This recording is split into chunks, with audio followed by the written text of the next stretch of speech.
So I'm actually using a new laptop. So I need to sit up. I need to sit up a little bit. There we go. There we go. That's a bit better. And plus, this morning I woke up and I took off all my hair, so I'm looking a little different. And hope you're well. Hope everything is going well where you are. It's been quite a while. It's been quite a while. I haven't actually been on YouTube, and so much stuff has happened in down my end. Obviously, I'm in Sierra Leone, and the country as a whole is actually working its way towards the general elections, which we hope will be in on the 23rd of June, I think, this year. And so, but things are looking a little sort of, I don't know, tricky at the moment. Is that the right word to use? And elections in this part of the world are always more than, I don't know, we have our fair share of violence that goes on, a lot of activity, a lot of hot tempers, a lot of people concerned and worried about what's going to happen. Uh, is there are people going to fight? What is the opposition doing? All sorts of things, all sorts of things. So there's quite a lot that is going on in various communities up and down the country. So, of course, yesterday the main opposition leader was coming back into the country. I think he'd been abroad for a bit, and there was some sort of what shall I say, conflict, if you like, on the motorway, because apparently he'd had more vehicles than he was allowed on his convoy. And so what should have happened was that the police, I think, should have warned him and so on. But it turned out that people started to fire guns, and it all got a bit dicey, which is an indictment probably. And what you don't want on the threshold of elections is having situations where people are having to use firearms and there's a shooting, and it's just so destabilizing for everyone. So that's what went on yesterday. But what I have noticed in Sierra Leone is a sort of an ever growing feeling that if you're opposition in any way, shape, or form, what they're trying to do is eliminate all forms of opposition. Now, I was a member of the NGC party, and how it turned out was that the NGC decided that they were going to go into a strategic alliance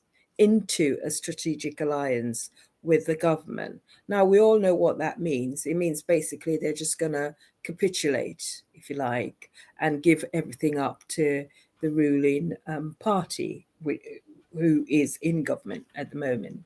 So that didn't go down well with a few people, myself included. So I decided to make a hasty exit.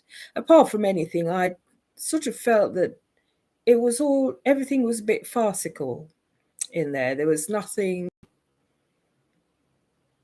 like it was all contrived, brought together to make it feel as though you were part of something, but in fact you weren't.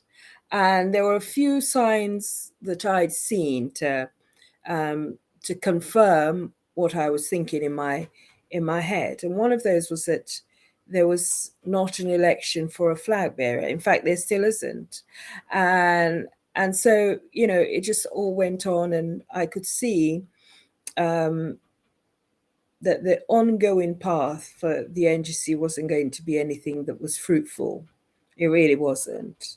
Um, when you go back and you think about it, I think it had a lot to do with people.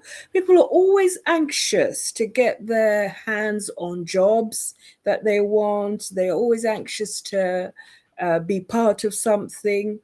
Nobody wants to make the sacrifice. I mean, sometimes if you're going to be part of a growing movement or something that's going to sow good things for the nation, it takes a long time to get things sorted out. It might not even happen whilst you're alive. It might be one of those things that'll come to fruition or bear fruit when, you know, your time has come and gone in the world. And that's okay.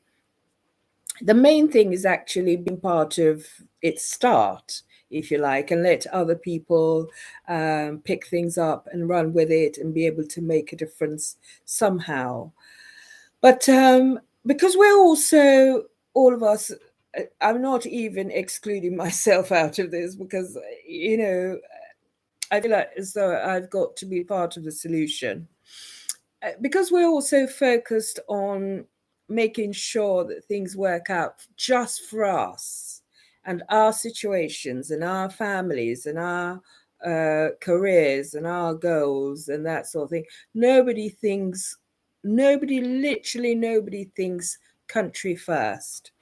And you can see that in the way that we're governed. You can see in the way that our lives are. You can see it in the way that people scramble for jobs and positions and so on.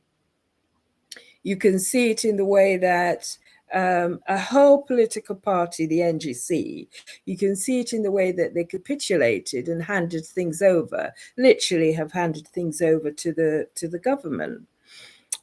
So yeah, it's been a rough old time, very difficult, not exactly straightforward, far from it, far from straightforward. A lot has gone on. I think a lot will go on in the weeks and months ahead. I think that people should try and keep a clear mind, or keep as far away from the troubles as you can possibly muster. I think that protect your families, protect your own areas. I mean, obviously, it stands to reason if there's people out there fighting and shooting, God knows what, don't go outside. Keep yourselves even very firmly locked up inside your houses so that nothing happens to you. Because last year when there was a protest, we saw that some people were going about their businesses. There were some people out in their compounds cooking, and then bullets came and hit them and they died. So I feel that if there is a skirmish or an unrest or fighting in any way, shape, or form, the best way to protect yourself is to keep indoors, keep very firmly locked up indoors. And try and see what you can do in terms of getting food to sustain yourself whilst anything is going on. It's a difficult one, isn't it? But yeah, that's really what I want to say. I want to say hello again. Welcome again to my channel. I feel like I'm constantly repeating these words. Do please subscribe to my channel. Yeah, I have to kind of make an effort to be on here regularly, to be able to voice some of my thoughts and my opinions, as I have been doing in the past videos. But I've got to be more consistent at doing it. And yeah, do be encouraging and drop a line, comment or something like that, please. Thank you very much, and God bless.